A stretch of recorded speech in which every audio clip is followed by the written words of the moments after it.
Tonight, the Columbia Chamber of Commerce is taking new steps to better represent the city's business community, it says. And the Chamber is outlining its priorities in its state agenda. It does that every year, but this year it presented a local agenda as well. ABC 17's Sarah Massar-Donar joins us now in studio. And Sarah, there are 7 items on this local agenda. There are, Joey, and as you said, they do a state agenda every year, but this local one is the first time. It's part of the Chamber's new strategic plan, and they surveyed Chamber members and just members of the community to find out what local items to target.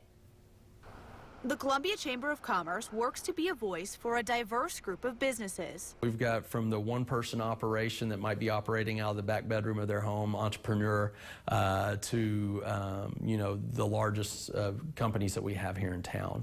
Now the Chamber is aiming to have a stronger voice. So for the first time, the members have presented a local agenda with 7 new priorities. They range from advocating for funding for the new airport terminal to creating a plan for funding police and the fire department and to promoting clearer regulations for local businesses. You know, if you've got a business that's looking at moving here and needing to build or renovate or expand, making sure that the policies and the regulations that they have to follow through the city they're very clear and they're very concise. Columbia residents may remember the CVS plan for Providence and Broadway that was denied by City Council 3 times for lack of proper building requirements. And while McCormick wouldn't confirm if it was a reason for the new priority, he would say that that process was often unclear.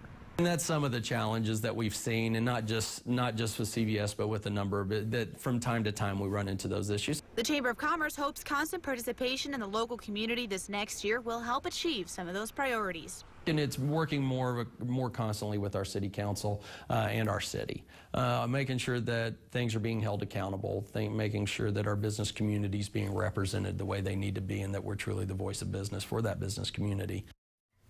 Now, I couldn't get into the details of all 7 of the Chamber's priorities in this story, so I have much more about the 2017 agenda and what each priority means for the city on our website, abc17news.com. Good place to visit, Sarah. Thank you.